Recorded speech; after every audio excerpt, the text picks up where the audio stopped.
Greetings and salutations, listener. It is I, Eric J. Chuckie, joined as always by my, the boy. Hey. And this is the Two Nerds podcast for the WWE Hell in a Cell Pay-Per-View for 2014. Before we get started, please, like, comment, favorite, subscribe, share the links. Head over to Super Blizzard's Bandcamp page. His Shining Was Out of Track, Let's Get Hardcore is our theme music, and he was nice enough to let us use it for freezies, so the least you can do is throw him a couple bucks. I know we already have, and I'll probably throw him some more in the future, because he's a cool dude.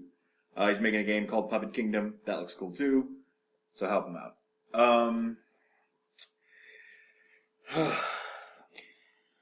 Okay, listener. Full disclosure. We watched the last pay-per-view, obviously. We did a podcast on it. Since then, the very prospect of watching WWE's programming has left us both so utterly and completely cold that we just haven't. We haven't watched a single Raw since the last pay-per-view. We've kept up half online, reading tweets from people who have watched Raw. And a couple of summaries. Yeah, a couple of summaries for Raws here and there. I sort of know what happened, but we just couldn't do it, listener. It was just too boring. It was just too boring. So, we're coming into this pay-per-view fairly fresh. We have not watched wrestling in, over a month now? It's been about a month. Well, I've watched WCW. I not watched current WWE programming. Yeah. In a little over a month now, so I'm pretty sure it's a little over. But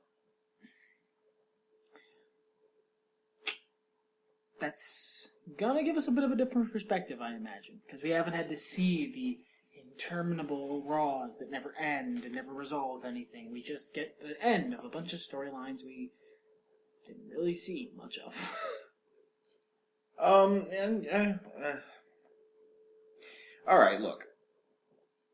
Like, right up front, this was a B- pay-per-view. Yeah, not a bad pay-per-view by any stretch of the imagination. There were a couple of whatever matches on the card. There always are. But with one exception, all the matches were at least good. Yeah. They were technically sound matches, with one very notable exception. Yeah, the Bellas match was not worth it. But spoilers. Like you didn't already know that was going to be the case. Well, let's do what we do.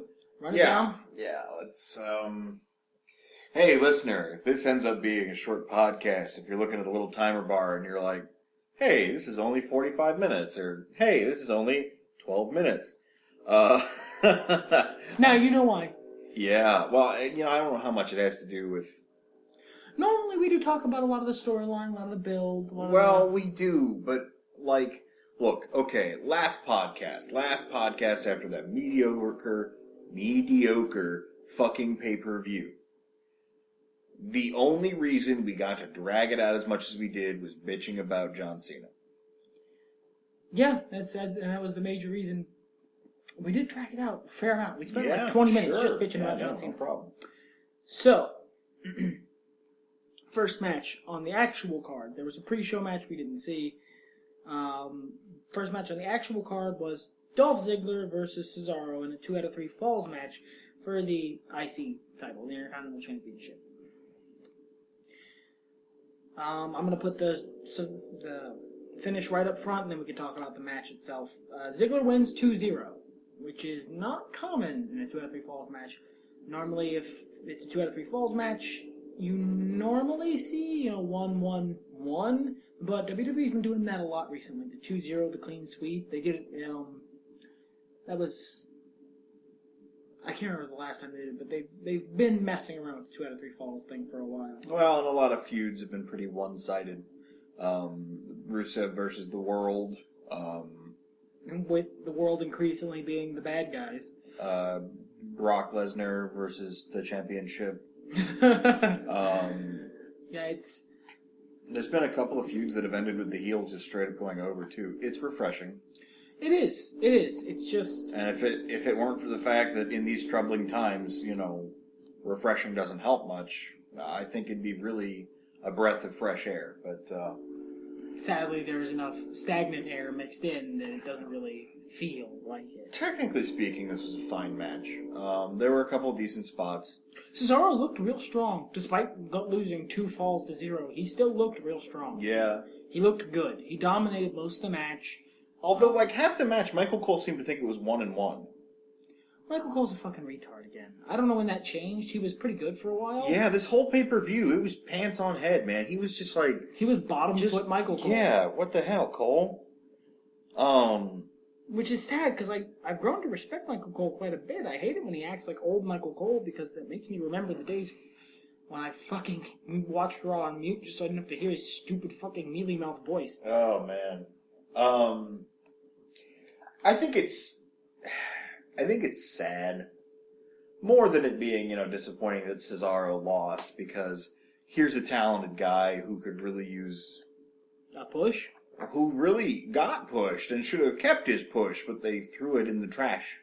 Yeah, I've made this joke a million times. Everyone's made this joke, but did he fucking spit on Triple H or something? What is going on?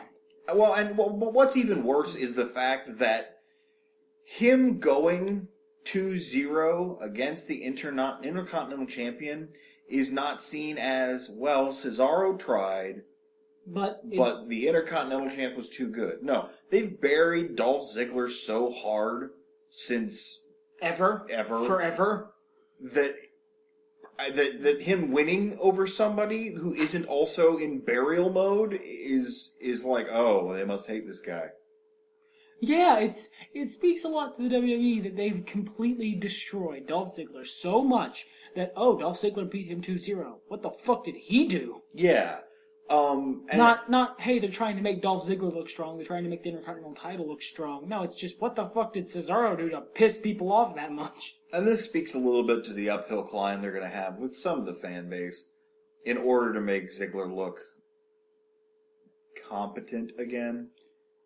Because he was everyone's bitch for, forever. But you know what? I'm not mad at it. They've got the title on him. He's doing well. He just had a real strong win. Yeah, against one of the bigger guys in the company. The first fall was a steel win, but the second one was solid. He beat him, and it's good. Give him 9 more of those, and it'll be a start. Yeah. Give him what you've been giving Rusev for the last 6 months, and you'll have maybe gotten him to the point where people can trust him as, a tag champion. From there, we move on to... Okay, this stupid fucking Bella's gimmick has to end. Dear... Well, we've got at least 30 more days of it. Oh, Jesus, you're right. Oh, God. It's not that bad. No, it is. It is that fucking bad. It's bad because it's over... And I'm not disputing that. It's over because of Total Divas or whatever. I don't care. The wrestling is horrible. Oh, yeah. Well, no. Yeah. Look, I don't care how over the actual feud is. If the wrestling that comes from that feud is god-awful, you're just sucking up sections of my show. Well... You're just wasting my fucking time. But maybe that's a good way to look at this. I mean... this match was poop. It was poop in the poop. The couple of the moves were not botched.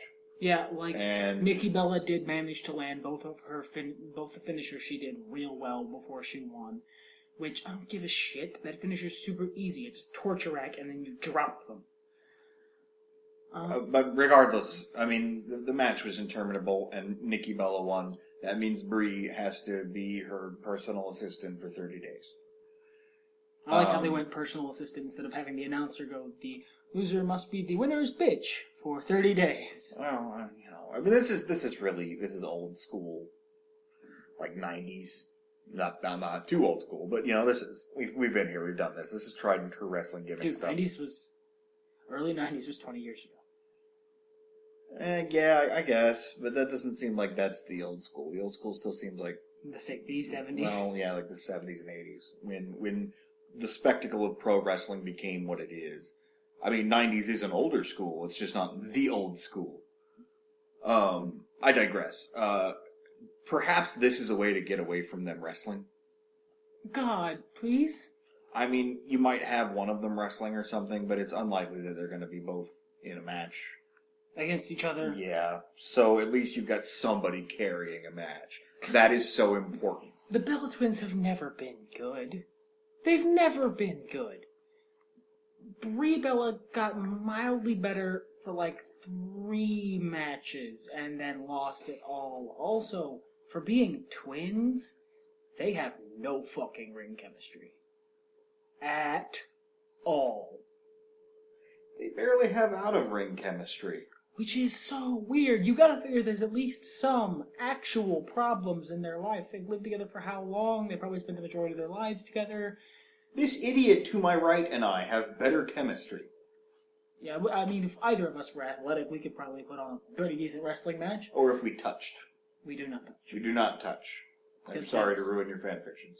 It's fine. I know it's not hard. Sorry to ruin your fanfictions. I know it's heartbreaking, but we don't. Please post all fanfictions in the comments. Please do. Yeah, so I can read about my own wiener. He's weird.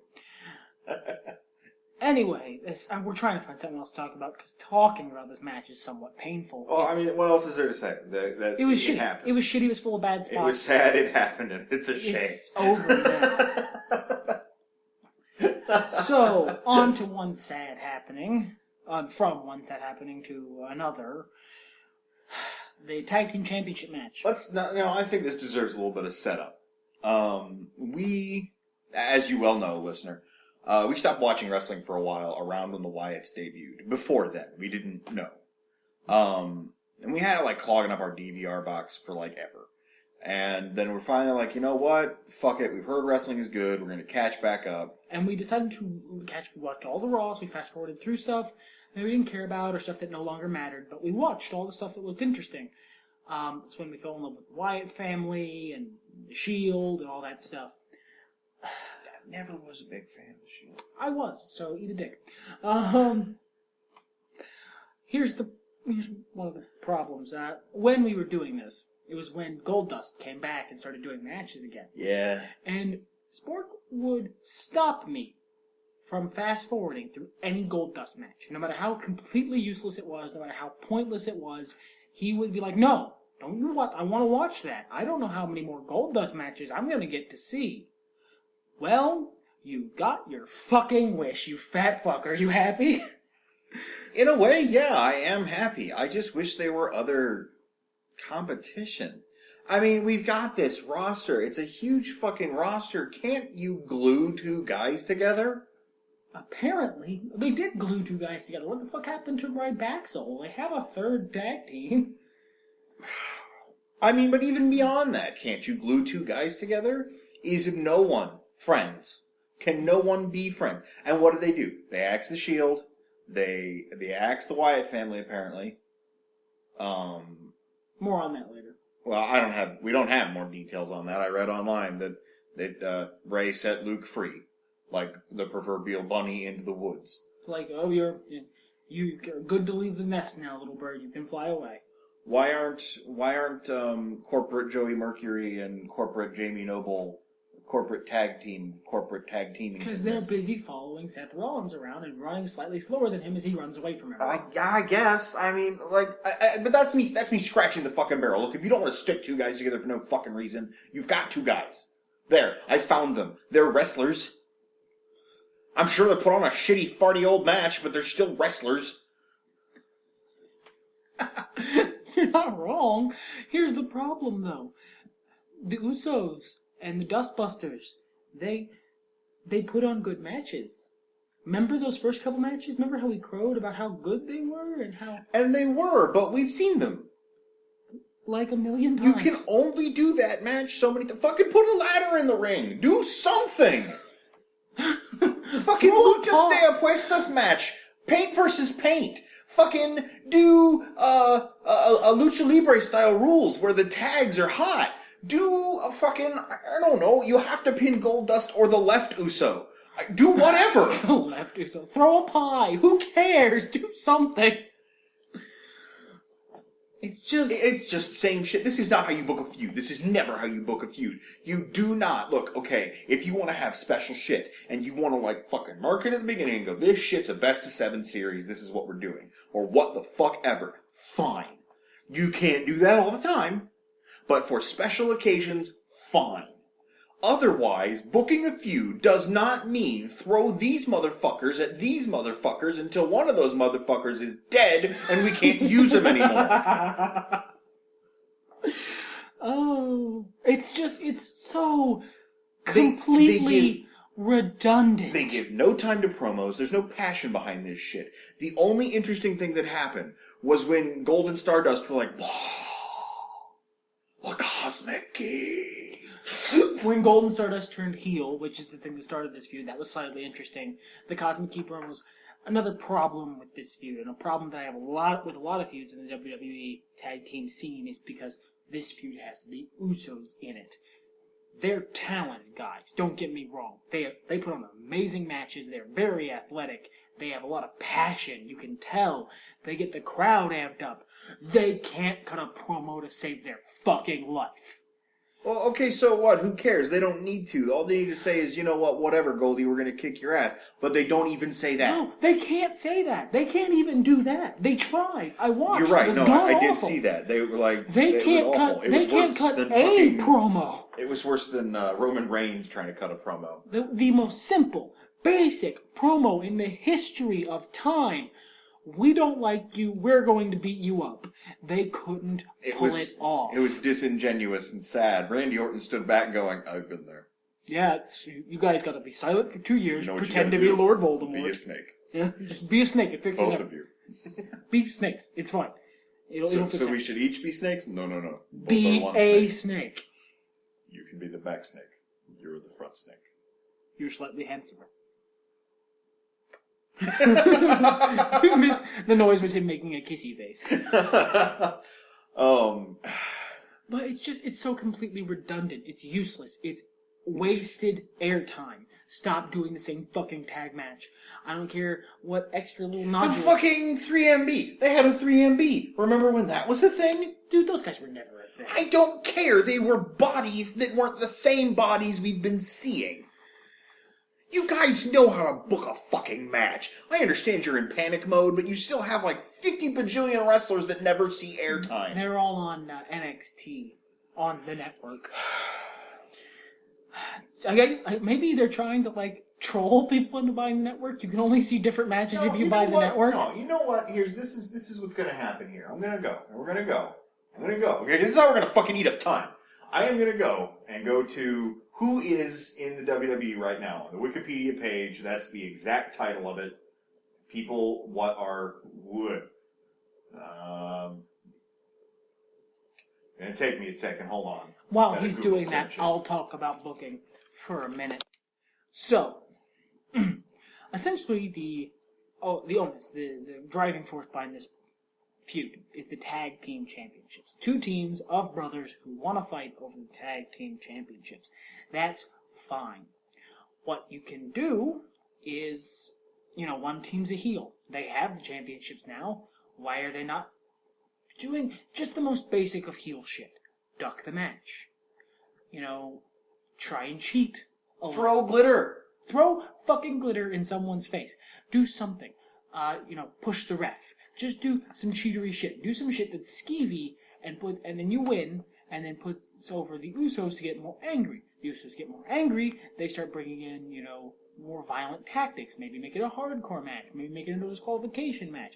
Maybe make it a tornado tag match. When's the fucking last time we saw the very basic bitch booking that is just a tornado fucking tag match? For the love of God. Alright, are you ready, listener? Like, you're listening right now, and you're like, I know he was in the WWE, like, please don't fucking tell me, nobody gives a shit. No, I give a shit.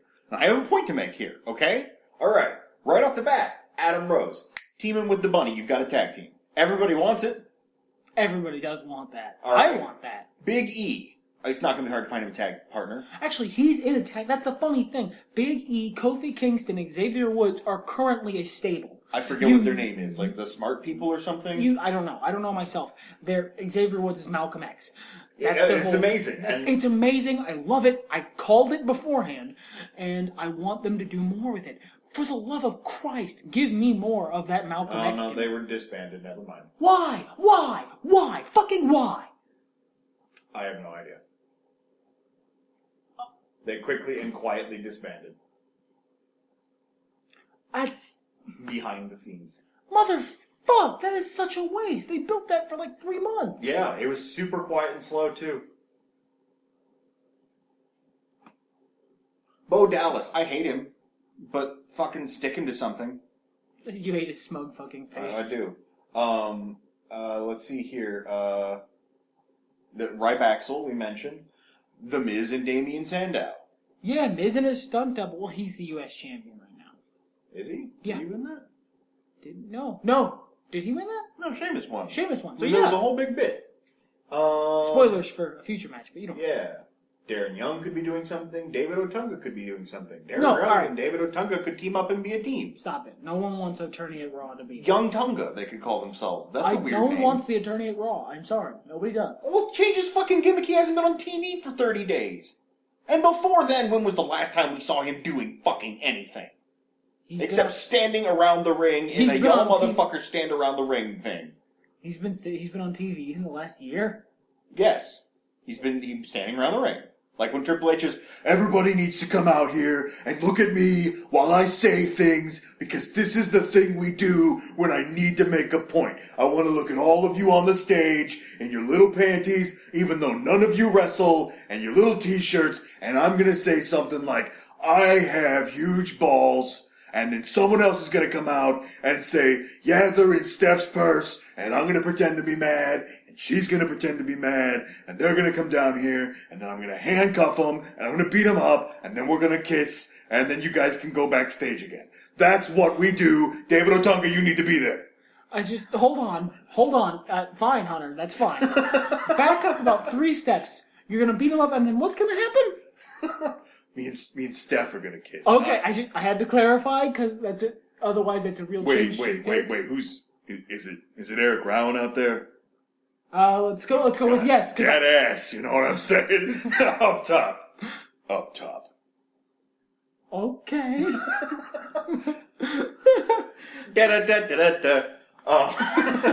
Fernando and Diego with El Torito. Where the fuck did Primo and Epico go? What are they doing? Let's see. Heath Slater, I'm sure you could. Heath Slater, Bo Dallas. There, I made a tag team done. Nobody likes either of them. Because they're both smug. You could make Heath Slater a Bo Lever. Yeah. Have him be like, my career's on the back end. I've been doing bad for years. I need something to drive me forward. Bo Dallas comes in and he Bo leaves, and then they start rocketing up the tag circuit because only 2 fucking teams in it. So yeah. Darren Young and Titus O'Neil are both still on the roster. Why did they split them up? They don't do anything. Put them back together, make them go wah wah wah again. I liked that. Millions of dollars. Wah, wah, wah. Tyson Kidd. And anyone. Zack Ryder. Make the bunny do double time. See if I give a fuck. No, because then it'll be that weird. You never see them book the matches against each other. That's funny. That is funny. From what I heard, Zack Ryder isn't the one in the bunny costume anymore. Well, whatever. Xavier Woods and fucking Sin Cara. 4, whichever one we're on now. They go through Sin Cara so fast. Oh, I guess he's an NXT champion. Tag team champion. Who? Sin Cara. They put him back down in NXT. Oh, that's... I don't know who he's with. That's so sad. Is that still fucking Mystico 2? Let me check. Welcome to the Two Nerds podcast. Two Nerds read Wikipedia. I'm your host, Nerd. I am your co-host, Other Nerd. Second Nerd. Nerd B. Nerd, I don't think so. I think I'm Nerd A. Okay. Mm-hmm. It's letters. A, superior to B, comes first. Oh, okay. B stands for better. A stands for awesome. And I'm better than awesome. I tried to give it to you. No, it's... You have defeated me this day. What the fuck was that with Sin Cara? Right. You know what? Anyway, I'm going to go on to the next match while you fucking research Sin Cara. Oh, actually, we never ended up talking about the fucking match itself. Yeah, no, it's Unico, who was Sin Cara and Negro. That's really sad. No, we didn't. Yeah, it was a fine match. It was a fine contest. Good as all their matches. Yeah. I'm just tired of it. Yeah. You know what? You know what else is good? Steak. You know I can't eat every day? Steak. Golden Stardust won on Goldust's shitty new finisher that he's been using for months and I haven't noticed. Yeah. Years. Then there's just cake is good. Can't eat cake every day either. It's a good thing, but too much of it. Challenge accepted. No, that would mean I'd have to make a cake every day. And I don't. That's right. That's one of the reasons I can't eat cake every day. Next up was probably the best match on the card. Which is really, really weird. Yeah. In that John Cena was in it. Yeah. John Cena versus Randy Orton. The first cell match of the night in the Hell in a Cell pay-per-view. Didn't do too much with the cell. They threw each other out a while. Yeah, they didn't work on it too much because that was coming later. But longest match in the card, had a lot of time to work. Randy Orton looked super strong. He dominated the beginning of the match. Good. Like I was watching the whole thing, and I'm like, if they don't give John Cena the rub here, that's doing a disservice to John Cena, and that's me saying that. I love new Randy Orton. I am the voices in his head. I talk to him. He understands. And I tell him things, and he will do them. Things he will do to John Cena. I talk to him. I'm done. I don't know the rest of the lyrics. I was about to say, I was starting to say, you gonna move on from there? Or I couldn't think of my thoughts, actually, so I just kept going with it, and then it chased my thoughts away. New Randy like Orton so too. much Seth Rollins. I love new Randy Orton too. Here's the issue. We know what the stakes in this match are. Whoever wins goes to fight Brock Lesnar. And Randy Orton versus Brock Lesnar isn't a good match. No. It's a worse match. It's an unnecessary match. It's a worse match than John Cena versus Brock Lesnar 3. And god damn did I not want to see John Cena versus Brock Lesnar 3. Or 5. Or however many they're on now. Whatever. It's just, I don't... But in this match, not speaking of the future, in this match, the story they told, John Cena should have won. And he did. And it's fine. It wasn't an embarrassing win. No, you know what? The funny thing was, it was a great win. It was a great loss for Randy Orton because he looked really, really good. He dominated the first part of the match. When John Cena got offense off, he would come back. He got him with a couple RKOs, not any of the really full-on RKOs, just a couple reversal ones. So John Cena didn't even kick out of his for-real finisher. He kicked out of 2 of John Cena's. He never hit the DDT and he never hit the punt kick. Yeah, he never hit any of his signatures or finishers, which is good. He hit the RKOs. They were just reversals. He had reversal RKOs, which is good because it paints that if he had done those things, then he could have won. Whereas Randy kicked out of 2, 5, 17 attitude adjustments? He kicked out of, I think, 2 attitude adjustments. Yeah, 2 attitude adjustments. He got out of the STF by choking John Cena on the ropes, which was a cool, inventive way to get out. Yeah. And then the thing that got him was an attitude adjustment from the top rope through a table. There is nothing wrong with losing to an attitude adjustment from the top rope through a table. That was a really good... If Randy Orton was going to lose that match, that's probably the best way that could have happened. Yeah, that was a very healthy match. Probably the best Randy Orton versus John Cena match ever. Yeah, no, that's fine. I have no problems with that assessment at all. Just a fine and that says a lot because there have been a fucking lot of those. They have fucking... I wanted to pull up by the numbers of John Cena versus Randy Orton, but it's too many numbers. It's too big. It would take the rest of the podcast. I don't hate you, listener. I would punch him before that happened. Dear Christ, I feel like I spent the majority of my life watching John Cena fight Randy Orton. If you lined up the miles of tape end to end of John Cena fighting Randy Orton, you would die of boredom. I like where that ended. Yeah, thank you. I wanted to go somewhere creative. But the match, this was a good match. It was fine. My favorite match on the card. Good match, solid match. Yeah, you're right. Best match on the card. And best John Cena versus Randy Orton match. in history, at least in our memory. I mean, there was that one time that Randy Orton killed John Cena for my birthday, and I like that a lot. But that match wasn't anything special. No. Which, I mean, it makes sense because John Cena's still as good as he's always been, and Randy Orton's the best he's ever been. So, of course, they're having the best match. Next match is Sheamus versus The Miz, and more importantly, Damien Mizdow for the United States Championship. Okay, listener. Let me get intimate with you here. Real talk. I fucking love Damien Mizdow so much. It is complete, utter clown shoes bullshit, and it is the funniest fucking thing on the card.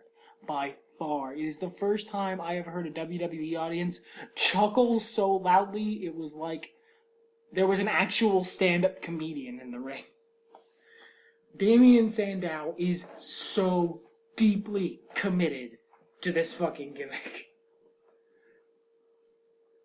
Yeah, it's funny. I really liked it when it first happened. But it's kind of, I don't want to say it's losing steam for me because that's not the case. It's still just as funny as it was when it started. I wish they'd do something with it. No, see, for me, it's actually getting funnier. Well, yeah, because you have this like bland that builds up humor the longer something is repeated. I think eventually we're just going to turn on and watch Goldust and Stardust versus the Usos, and you're going to shit your pants laughing. You know what? There will come a point when it's just become absurd. I like absurdist humor a little bit. So if something is drawn out past the point of staleness to the point of ridiculous bullshittery, it becomes funny. And once it reaches that point, it never stops being funny. A great example is if anyone's ever seen Jay and Silent Bob Strike Back. In that movie, there's a scene. At the very end of the movie, they get a big list of people who said bad things about them, and they go to beat them up. They get to someone who puts them on hold. It was a receptionist or something. And the music cuts, because it was a musical montage. Music cuts. They look at each other. They look at the lady. I think it was a dude who was just on the phone. Oh yeah, it was a dude on the phone. Yeah. They look at each other, they look at the dude. And they just do that for a solid minute and a half. Yeah, while the dude's talking on the phone. It is pretty funny. The longer that joke goes on, the funnier it gets for me. That joke could be 3 hours long and it would only get funnier. I think it's fair that there needs to be something that happens now. Because after the match, after Sheamus did what he said he'd do and Brogue kicked the living hell out of The Miz, they did a little bit where Sheamus would move The Miz around and Damien Sandow would move with him. And it was funny. They did the YMCA for a little while. Yeah, the crowd chanted along. Okay, now you have drawn so much attention to it. I mean, you've gone beyond hanging a lampshade on it. You've given it a little festive feather boa and made a sign pointing to it out of neon.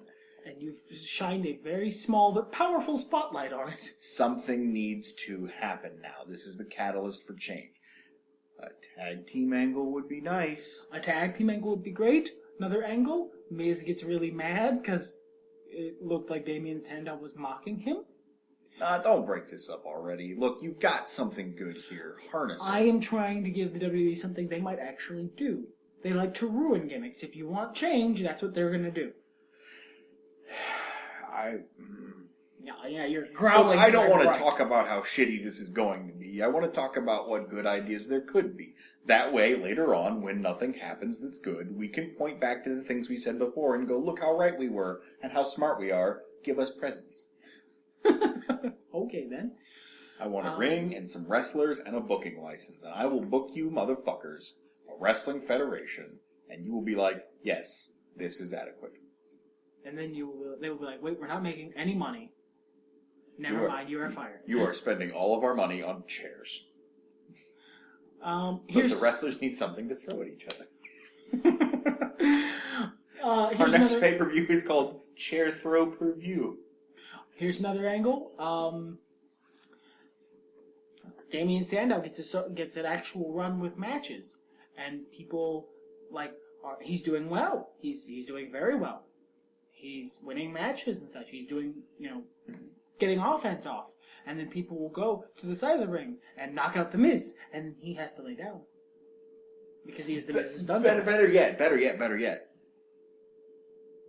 Okay.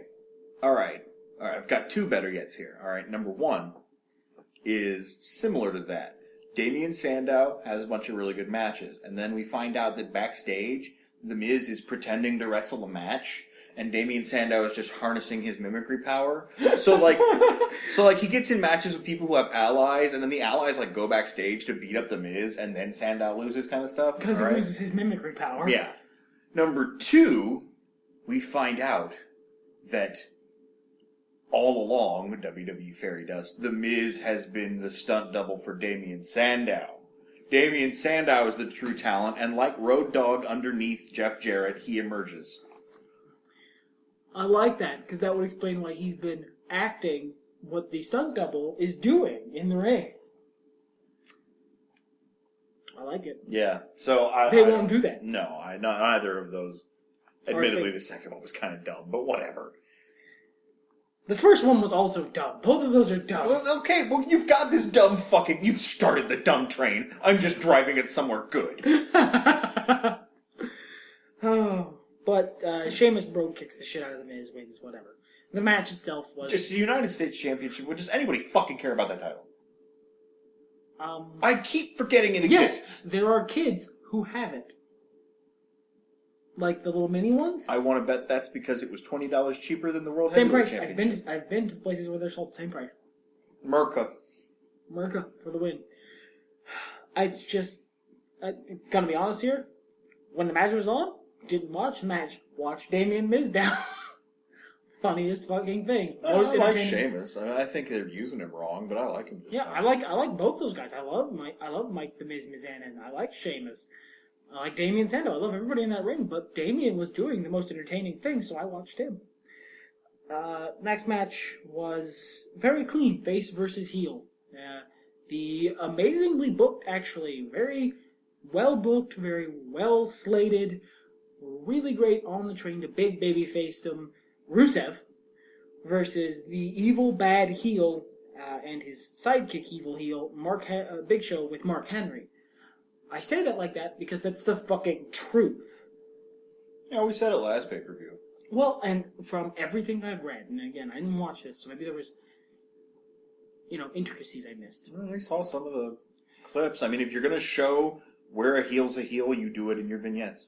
It's just, what was happening, the whole fucking pay-per-view cycle was Big Show and Mark Henry couldn't beat Rusev in a fair fight. So they would lose to him in a fair fight and then beat him up afterwards. That's what a heel does. Oh my god, are you so bad at booking now? You've forgotten what a face and what a heel are? You have forgotten the point of drawing heat from fans? He's being booked like a face. He's being booked really well like a face. He's completely unstoppable. He keeps having people who want to fight him for his beliefs. And he keeps triumphing over them despite odds. Very long odds. He's won injured, showing guts and heart, and he's won in what is essentially handicap matches. He's stopped interference from being a problem. Lana has, to date, that I've seen, never interfered on his behalf. So his manager is a complete face manager, just there for... I think she's once or twice gotten on the apron, but it wasn't anything big. It's just there for moral support for the most part. He's a face. He's a face. Admittedly, they showed one vignette action, which could be called reasonably heelish, in that he was trying to pull down an American flag, which I would even argue that's not exactly heelish in this case, because he's Russian, that's disrespectful, and the Big Show did the exact same thing 2 weeks ago. 2 weeks Well, before. yeah, I mean, if it were the other way around, if there were a big Russian flag and someone wanted to pull it down... Everyone would be cheering. Yeah, and if a Russian guy came out of the crowd and attacked, no, not Mother Russia flag... And then the face attacked them, they would be cheers. Yeah. So what happened was, they pulled down an American flag where it should have been Rusev's Russian flag because he won the match, someone replaced it or whatever. And so Rusev went to pull it down, the Big Show had done exactly the same thing, a few weeks beforehand, and a soldier I assume in kayfabe. Oh, God, yeah.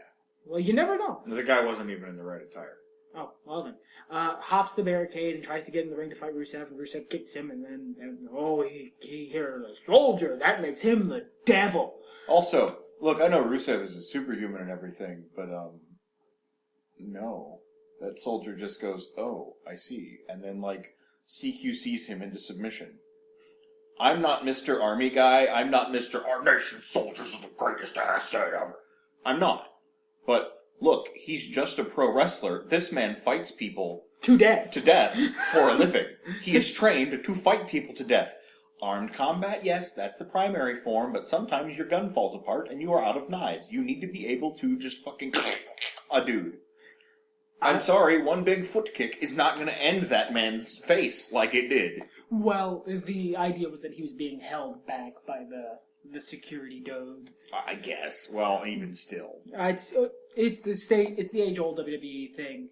The wrestlers are super people, so anyone who's not a wrestler who gets in the ring gets immediately annihilated. Immediately. I mean, I'm not mad about it or anything, whatever. It was ridiculous, and I still love Rusev, and he's a face, and I was really worried that they were going to give this to the Big Show. Like, every other match, I've been really worried they were going to give it to X, except for, I think, the second or third Jack Swagger match. At that point, it would have been fine if they'd done, because they built. Even Big E. I think the second Big E match would have been alright. I didn't want to see it because I really like Rusev. But it would have been fine because they built it up. Yeah. But, the Big Show should not have won this match, and quite thankfully, he did not.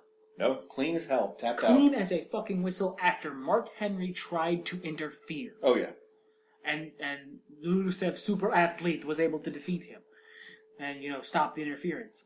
Rusev won that clean as a fucking sheet. And it was amazing. And we like to sit here and criticize the WWE for their weird backwards booking. Let's give them the benefit of the doubt. Let's say they're doing this on purpose. Let's say it's like a joke. Or, look, you get tired of our face heel stuff. You want to cheer for, you want to cheer for? Fine, fuck it, whatever. I'm just going to write stories. You cheer for whatever the fuck you want. Hey, you know what? If that were the case with the rest of their booking, I would believe you. Well, look at John Cena. He's the biggest heel in the company. He really is. He's such an asshole. So is. But he tried to steal the Seth Rollins match from Dean Ambrose because Seth Rollins was a dick to him once. I don't think you understand. Seth Rollins gave me the finger. He tried to kill me. I don't know where you come from over there in Cloud Cuckoo Land, but in America, where John Cena comes from, turn to camera, smile, wait for pop, wink, that's a bad thing. He tried to murder me with cigarettes. All I'm hearing is that you're selfish, and I deserve to beat up Seth Rollins. More than you. And then Dean Ambrose beats him, and he gets a number one contenders match. As a consolation prize. Dean Ambrose somewhere backstage. I should have lost that match. Fucking John Cena falls into a pile of shit and comes out smelling like a rose. Look, money. I found money in that poop. And none of it got on me. And look, it all fell on the undercard. What a great day. Well, time to go make some cancer kids feel good about themselves. Remember, you can never do anything to my gimmick. Wink. Hey, Triple H, I've been meaning to talk to you. This glass floor we have, I get really creeped out with all the people underneath it. Can we do something about that? Yeah, no problem. We'll just lower it a bit more. That usually crushes them.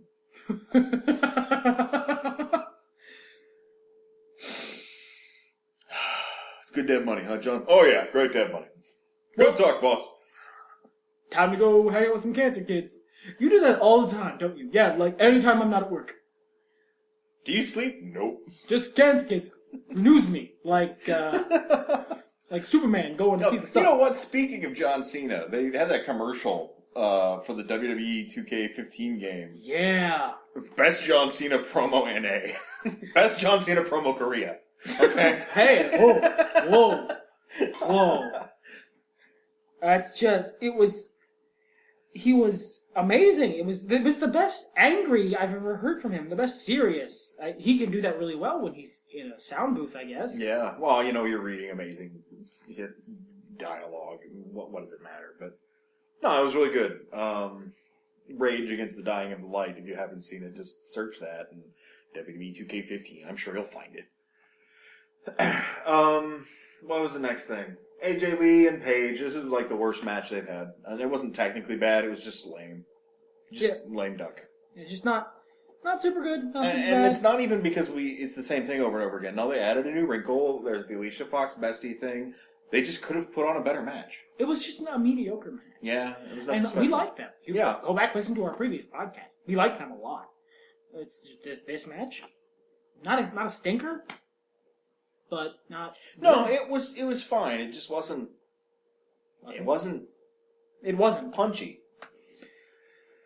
Which leads us to our... Before we just go marching on, lest we piss off Ultimo Dragon, AJ Lee was the victor here. Paige lost by submission. And then afterward, Paige threw a fit and said that Alicia Fox was not her bestie. And slapped her and said she hates her. Yep. I totally forgot we didn't go over the end because the entire match was completely forgettable. It was just yeah. It was... Yeah. There's going to be a podcast and then punctuated by Triple H and John Cena impersonations. And Randy Orton every now and then. No, I don't want to be a snake. Be a snake, Randy. Randy Orton threw John Cena's balls at a ring post. And then afterward cradled him lovingly and looked at him like, remember that thing you did with the baseballs? How's that working out for you now, huh, John? I'm so happy right now. Yeah, look at the look on your face. Yeah. It's so great. I fucking love Randy Orton. 2014, White loves Randy Orton. Who gives a shit? Oh. So yeah, our main event. Our other main event. Seth Rollins with his new stooges, Jamie Noble and Joey Mercury, let it never be said stooge and don't pay, defeated Dean Ambrose. We're going to start right there. I'm just going to give you the end, the finish, because how the finish got there is way more interesting. I had teeny spoilers for this match. I happened to see an image on Facebook, but... What was the image, now that we've both seen it was Bray Wyatt staring at Dean Ambrose and Mick Foley's comment of WTF. Well, yeah, that's weird. I had no spoilers for that. So, the match doesn't start. Dean Ambrose comes out with a fucking kendo stick in a architect's scroll case on his back like a fucking warrior god. It's pretty cool. He also throws everything into the ring from underneath it. Has 5 duffel bags full of bullshit that he pulls in. We're gonna get back to that. Yeah. Then goes to the top of the cage, top of the cell, and he wants to start the match up there. Seth Rollins comes out with the Stooges, starts to go up on the cage, decides not to, sends the Stooges up. Dean Ambrose beats up the Stooges. Seth Rollins climbs up sneaky while he's beating up the Stooges, and they all gang up on him. There's a fight. It's pointless, and they're talking about how scary and dangerous it is, which is legit because those fucking the mesh, the fucking chain links on top of the Hell in a Cell, those do break. They do break. That is dangerous. Especially with what we found out later was fucking littered throughout the ring. Yeah. They get down on the side of the ring, on the side of the cell. They get about halfway down. They pull this spot where Dean Ambrose headbutts Seth Rollins. Then they both go crashing through the announce tables. Spanish, English, both go down at the same time. One person goes through each one. I was worried they'd fuck the match at that point and just call it wheel them both out on stretchers because they bring out the stretchers and the backboards. Well, and that's what they've been doing. This whole fucking gimmick has been like, oh no, Seth Rollins got a boo-boo. Well, no matches then. No matches. No more. This feud cannot end. We cannot have a decisive winner one way or another ever. But eventually Dean Ambrose, fights off the stretcher and he attacks Seth Rollins' stretcher and pushes him off and they throws him into the ring and they fight like men.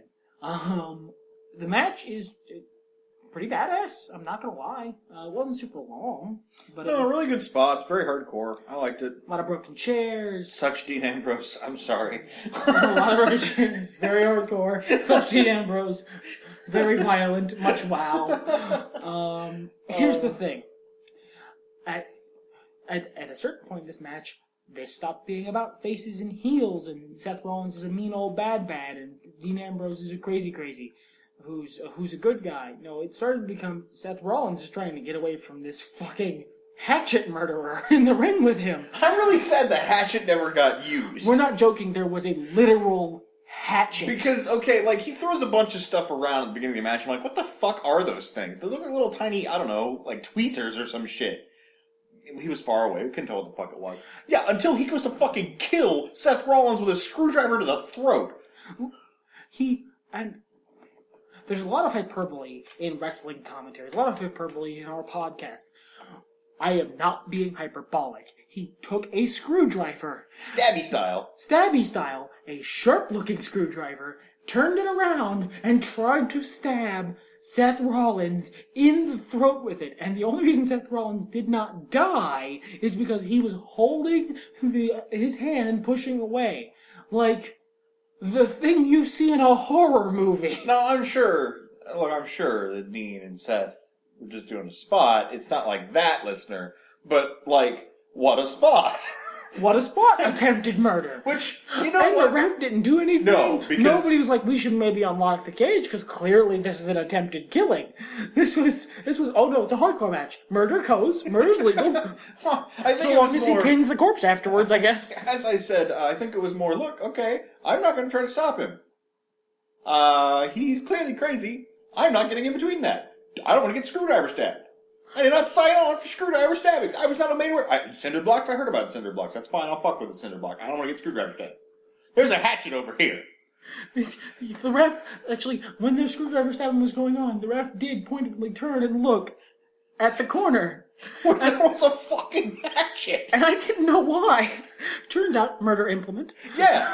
Like, it pans over later, and there's very clearly a hatchet sitting there, and I'm like, I want to see that get used. What could you possibly do with that? Besides, murder. I harken back. This is one of my favorite things in wrestling history, from Mick Foley's first book, which I believe was Have a Nice Day. Yeah. When he talks about after the Hell in a Cell match with The Undertaker, and he goes back there covered in thumbtacks, and he's so beat up, so out of it, that he looks at The Undertaker and he's like, did I use the thumbtacks, Mark? And Undertaker's just looking at him and goes, yeah, Mick, you used the thumbtacks. I mean, they're like in his face and shit. And he's like, did I? Because I really wanted to. Fucking wrestlers, man. I want Dean Ambrose to have gone backstage and been like, did I use the hatchet? I think I forgot to use the hatchet. Man, this pissed me off. What were you gonna do with it? What were you gonna do with it? What were you gonna do with the hatchet? Was the hatchet just in there as a joke? Was it just in there as a hey everyone? For the sharp-eyed viewers to go, why does he have a fucking hatchet? Because if so, mission fucking accomplished. Dean Ambrose eventually gets the advantage as they fight. Seth Rollins does come back, gets some offense in. Dean Ambrose beats him up for a lot of the first part of the match. Seth Rollins has the middle. Dean Ambrose gets the end, and he brings out some cinder blocks because he's gonna kill Seth Rollins one way or another. Which reminded me, Seth Rollins did indeed try to murder him first. Yeah, just repaying in kind. But he's about to curb stomp him. The lights go out. And hey, Nani Kanari, Jesus starts up. Don't do that to them. Don't. No, I'm not explaining it. They don't get to know. No, come on. That's not fair. That's really fucking obscure. Okay, no, I'm not. Look, okay, no. Look. Do you look at that? We got fucking 7 minutes to fill, pal. I'm gonna tell this little story because I ain't got shit to say after we talk about the end of this match. Fuck. All right. I wanted it to be. No, look. There's enough mystery in this podcast. I don't even remember why Ultimo Dragon is our fan. Okay. It's because he likes us. Yeah, my God. Dragon Age Origins. The character Sten, whose race is Kanari, for those who don't play the game. There's a DLC pack that came out a little later that came with a book. There's a bunch of gifts you could give them to raise your relationship. And then once you gave them the gifts, you could use them to do funny stuff in game. Usually it was just stupid, goofy stuff. Like a pigeon would follow one character around, or another one would have to wear a chastity belt, or whatever. But Sten's gift let him resurrect your party. Usually, this was a role left to the healer wizard you had. More than that, it let him resurrect your party, as long as he was still alive, and he's a tank, so he's real hard to kill. And it didn't have a cooldown, unlike the resurrection spell your party healer has. And it stopped combat to let him read in his Kunari language from this book. The Kyun from their holy religious text. Yeah, and it's a bunch of. I mean, it might be an actual language they made it for the game, but as far as I know, it's a bunch of gibberish. And I have this thing where I make up dumb songs. Just like, and I'm sure you know what I'm talking about. You're in the kitchen, you're like, making eggs, putting bacon in the eggs, making world famous bacon eggs. You do that shit. You do. You were doing it just 5 minutes ago before I called you out on it, listener. Humor him. Humor me. No, I'm a lot. He needs to believe that more people are like his weird ass.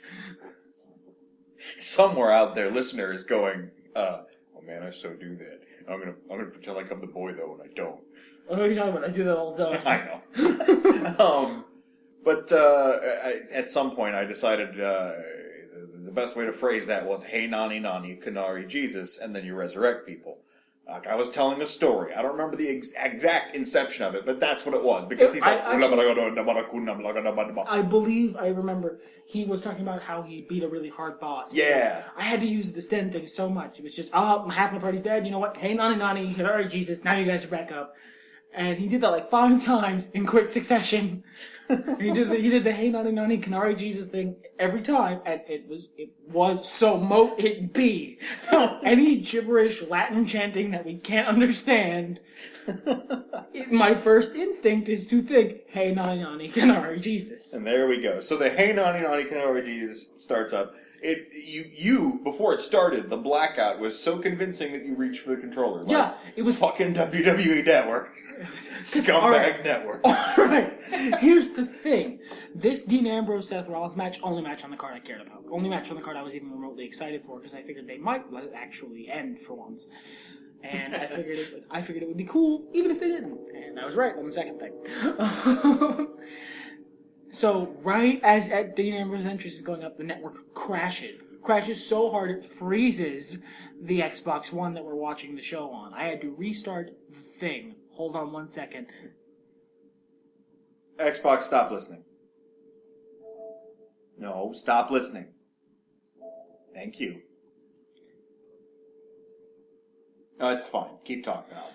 Yeah, I'm waiting for you to give you edit time. No, I don't need edit time. Go ahead. I want the listener to know that our Xbox wants to be part of the podcast. All right. Anyway, it freezes so hard I have to restart the whole thing, restart the whole console, restart the network. Fast forward through the show. Get too far. Go back. Go too far. Go forward again. Because the rewind fast forward mechanic on the network is completely jank. The whole network is completely jank. And I was just so frustrated at this point because this is complete clown shoes. The network has been up for 7 goddamn months. Get your shit together. For the love of God. Montresor. Really? Sorry, my brain usually doesn't say those things out loud, but brain's bored over here. Brain just watched a mediocre pay-per-view. Then I'm talking a lot, and yeah. You usually get bored when I talk. Yeah, it's that droning noise that comes out of your mouth. Speech, I think you call it. I do. But yeah, so there's this really convincing what the fuck is going on. Lights come back up, fireflies everywhere, and Bray Wyatt's in the ring. And he squirrel. Oh, no. Excuse me. Yeah, you're missing an important Yeah, there's part. a ghost. First off, there's a lantern, and then someone has opened a hatch in the middle of the ring, and a column of fucking smoke is pouring out of the hatch. There's like a dancing ghost lady in the smoke, and Dean Ambrose is just looking at it like, do I fight it? Tell me your secrets, ghost lady. No, I'll share with you mine. He was legitimately looking at, like, he had his hands up, like, do I fight the ghost? Is that what happens now? Do I have to combat spirits to get to Seth Rollins? Is the supernatural forces coming between me and my quarry? And then it, like... Bray Wyatt explodes through quarrels, the smoke. Yeah. Quarrels through the smoke and clobbers Dean Ambrose. Lights cut again. come back up. Dean Ambrose is unconscious, and Seth Rollins, while watching Bray Wyatt, who's like kneeling in the middle of the ring, just staring straight ahead, like he watches him and quietly scootles over. I'm just gonna take this pinfall if that's okay, Dr. Demon goes. Alright, bye! And then he gets the pin and he immediately leaves as fast as he can. And Bray Wyatt hits Sister Abigail and laughs and does his big arms and bop. And end. Yeah, End. that was it. That was the pay-per-view. Ooh, what a weird fucking ending. What a weird pay-per-view. They are stretching. They are reaching to find ways to not end the Dean Ambrose Seth Rollins thing. That's the weirdest fucking thing they've started doing. Is just refusing to end any feud. As though ending a feud would kill a character. In real life. Yeah. They have been completely refusing to, not even just feuds, they don't want to end fucking anything. They won't end a gimmick. They won't end a feud. They're just holding on for dear life, like someone desperately gripping a Bible as their plane crashes to the fucking earth. They are desperately holding on to their book, and they're not going to change a thing, and they're not going to do a thing. It'll all be okay if we just hold on. The stocks will stop falling, people will stop leaving. It's fine. It's at this point, I've got nothing. I don't know what the fuck you guys are doing anymore. You've gone off the map, mate. You've gone so far. How would I fix this? Right in here, right now, I'm booking Monday Night Raw. How would I fix this? Go back in time and uninjure some of your talent? Well, no, whatever. They've got talent. They're just not... They don't have anyone built. They don't have anyone built. I don't care if you have fucking nobody built, okay? Last month, month before that, okay. Month before that, you've got a point. Now, you are in supreme fucking... We don't have any fucking wrestlers except these three guys we cobbled together out of paint and spit. And our world champion isn't always here. When you are roasting in the hot belly of a platinum dragon, you need to figure out where your priorities lie. You're already losing money. What's the worst thing that could happen? You continue to lose money like you were doing anyway, doing the exact same thing? Remind me what they say the definition of madness is? I don't think I have to. I feel like you're just sort of leading me into that. Exactly. That's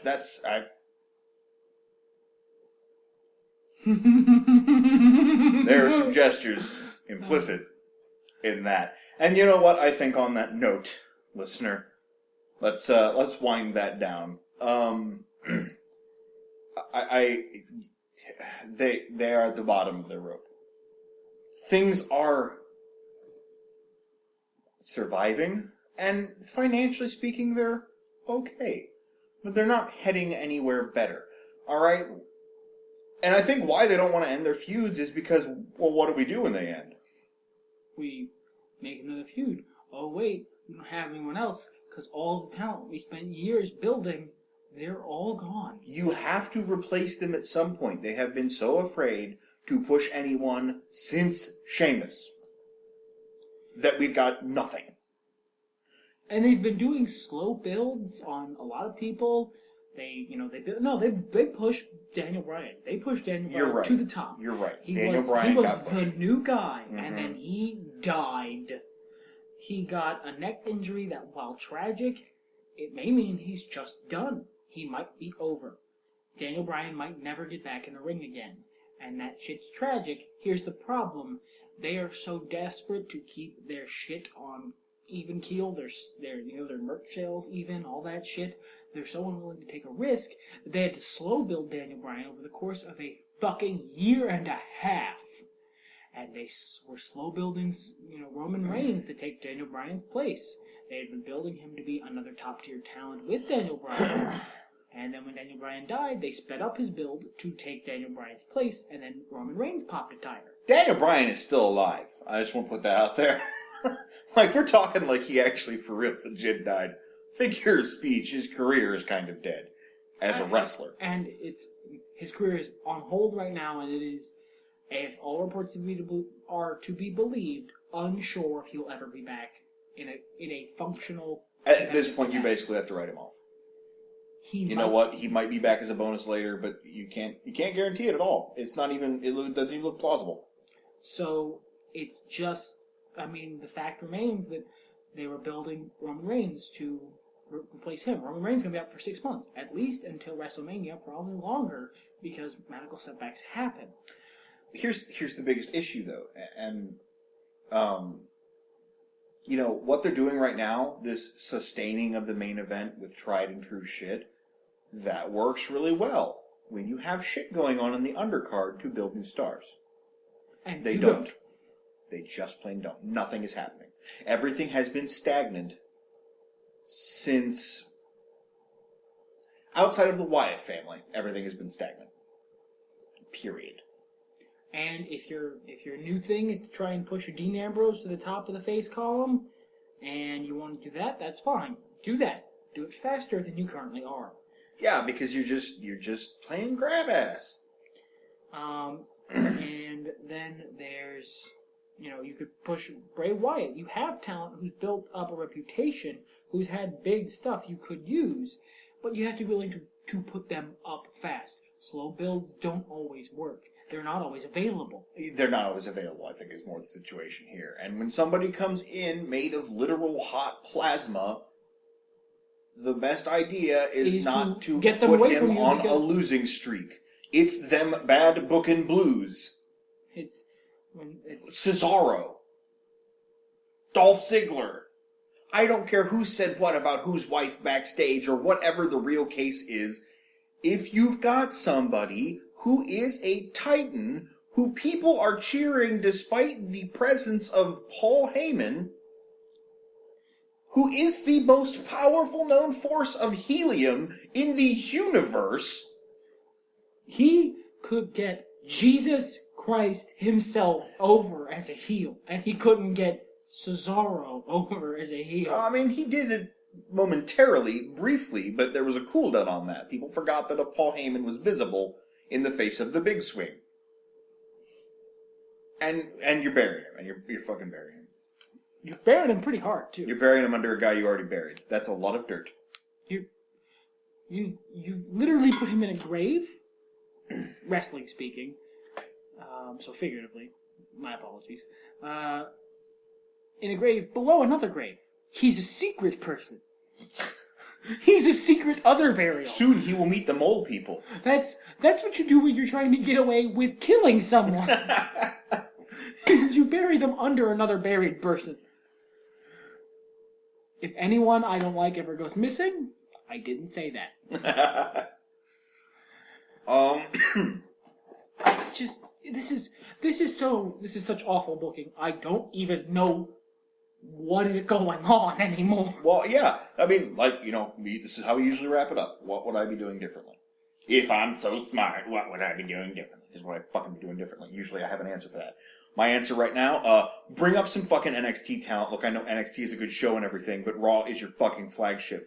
I don't need to tune in every week and see the same fucking match. Neither does the rest of your viewer base, because they do tune in every week. You have 3 fucking hours. Dedicate them to something else beside your big feuds. Yes, everybody cheers for these people. Clearly they will cheer for whatever you put in front of them that's got a chantable thingy. You have proven that now. Look, this whole pay-per-view was full of these idiots chanting, "This is awesome." It was mediocre. Mildly good at best. I'm not being an elitist. I'm not being a crap ass. I love our local independent wrestling federation. I love them too, and they do awesome stuff. But it's not about them being independent and not part of the machine, man. Well, but they do tried and true stuff, and you know what? Their wrestlers aren't 100% the best, technically speaking. And they wrestle in bingo halls where they can't do top rope moves because their heads start moving the fucking particle board.